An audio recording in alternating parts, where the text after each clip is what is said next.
Are you already budgeting but can't seem to save enough money on one income?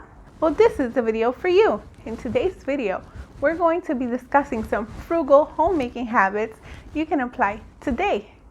This will save you loads of money in the short run and the long run. Hi, I'm Joy, and today's video is in collaboration with Crystal from Homemaking on a Homestead.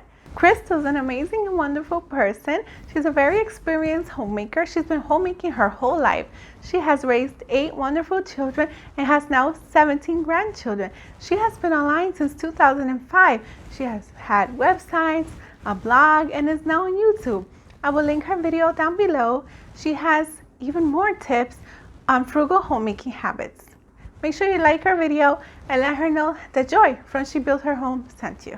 Stick around to the end because the last two are some of my personal favorite tips, and I coupled it with some real life examples that have happened to me very recently. Okay, let's jump right in.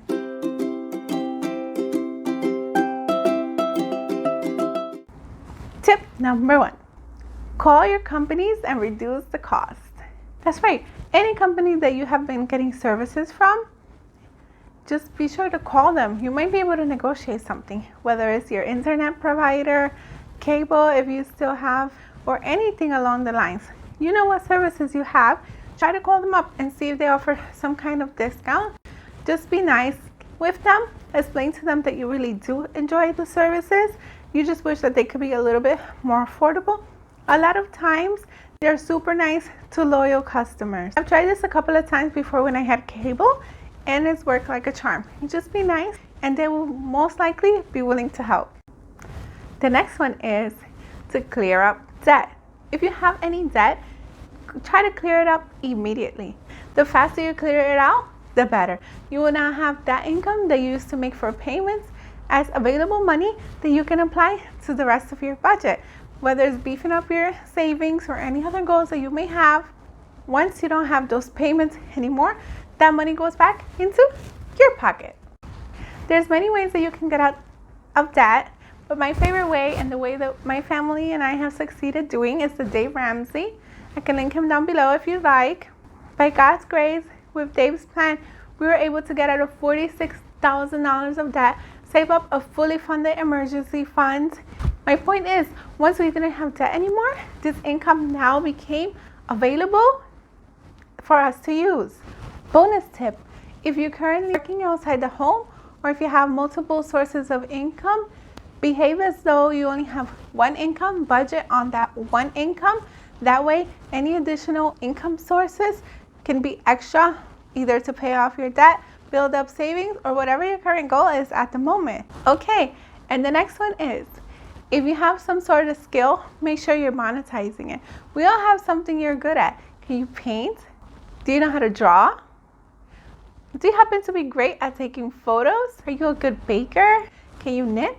Are you bilingual? What is it? Any of those skills, you can go ahead and use them to your advantage and make some money off of it. Only you know what your skills are. I'm sure the people in our community will be willing to help us out if they see that we are selling something or providing some sort of service. But if not, or if you don't feel comfortable, there's always online. These days, with all the online platforms there are, you can definitely sell your services or products that way. The next one is turn off the water heater. Okay, this one is a bit much, but if you can do it, it can save you so much money in the long run. Just turn it off if you can. Some of them allow you to do that. Just make sure you turn it back on an hour or two before you and your family normally like to shower, whether morning or night. That will really help you get a bang for your buck. The water is always heating whether you're using it or not. You can also try turning it off overnight and try to remember to turn it on in the morning or set an alarm. That way you can save a lot of money with minimum efforts. If you can't turn it off, be sure to turn it to low, the lowest setting possible. That should still be comfortable enough for you and your family. It will save you a lot of money. It won't dry out your hands. So it's a win-win for everybody. Are you enjoying the video so far? If you are, make sure to give it a big thumbs up and let me know in the comments down below. What strategy will you be implementing to save some money? Okay, so the next one is to try one car if you can, or carpooling. If you're able to do one car for your family, do so. If you're not, because of different schedules or some other thing like that, then you could also try doing bulk trips so that you're only taking out the car once and doing all of the things that you have to do. That way you save a lot more money on gas and even maintenance for the car in the long run. So suppose that you want to take your children to the park, but you also know that you have to do grocery shopping. Be sure to schedule it on the same trip. Maybe you can go to the park and then grocery shop. If you need to drop something off, be sure it's in the car already. That way, when you're out and about, you can just run that errand as well. If you work outside the home, or if you're able to, you can carpool with some of your coworkers in order to save money. But if you're a homemaker like me and you can manage to have one car depending on where you live, do so. My family was able to have one car for years because we had access to sidewalks. Public transport was super easy.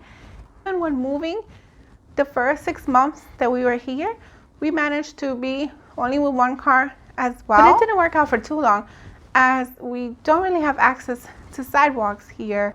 But we definitely didn't go into debt to get a car, and you shouldn't either if you can help it. We got a brand new to us 2003 Subaru, and it works just fine.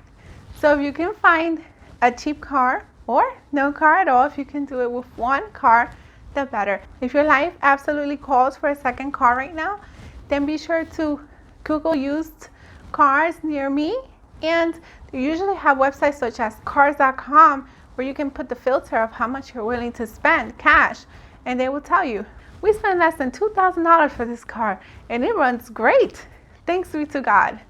If we can find it, I'm sure that you can too. Or better yet, just be with one car so you don't have to pay more for insurance and more for gas, and all around you can just save money. It doesn't have to be forever, but consider it if you can. And speaking of gas, have you seen those prices? They're getting outrageous, right? So that being said, if you can, gas up at night. They're generally cheaper at night. Try to avoid the weekend if you can. If you can't, also you can pay with cash if you feel comfortable instead of a debit card. They usually have about 10 cents difference. And hey, the way the prices are these days, every penny counts.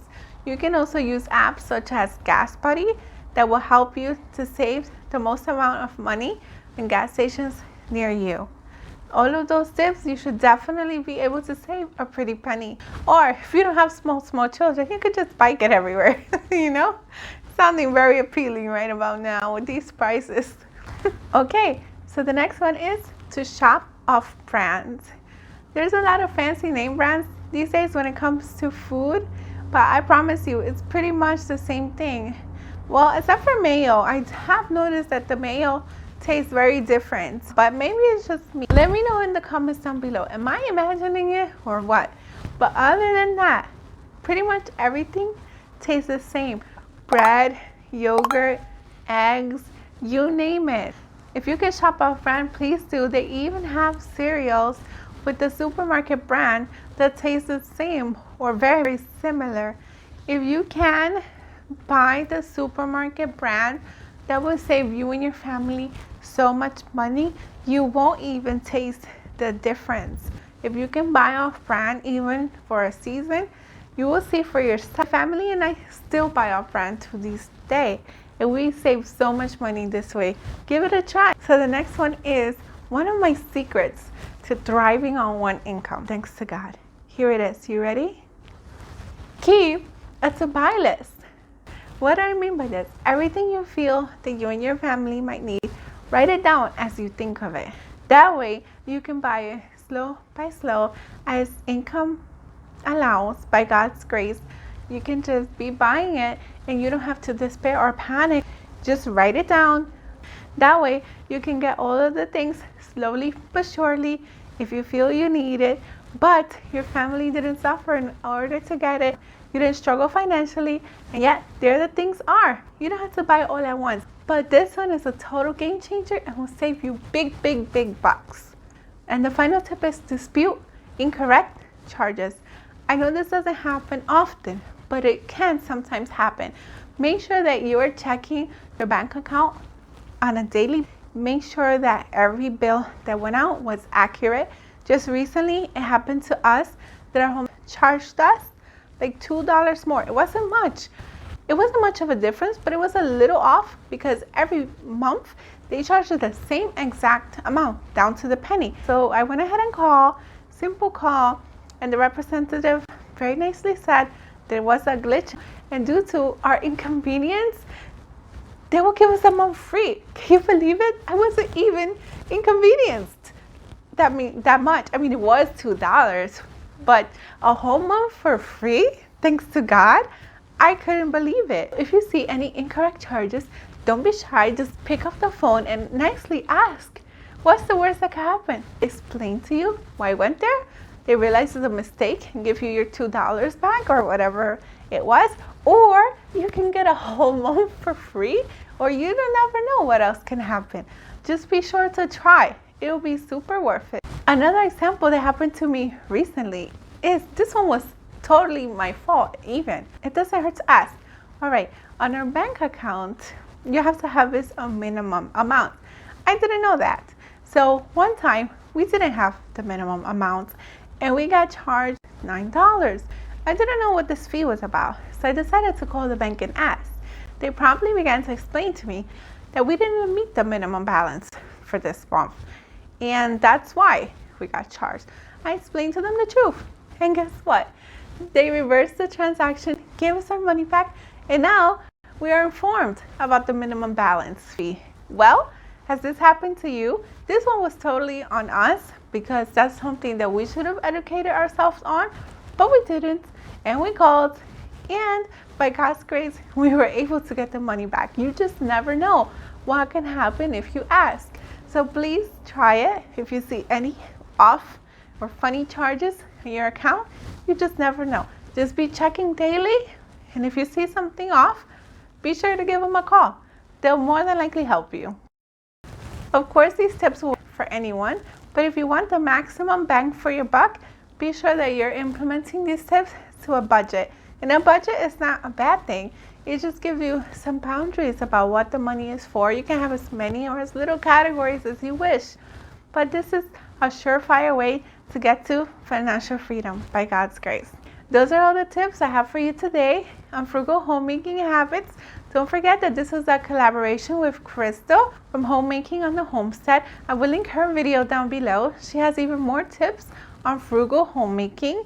Please be sure to comment down in her video as well and give her a like and let her know that Joy from She Builds Her Home sent you. And thank you for watching. Until next time, to God be the glory. Bye.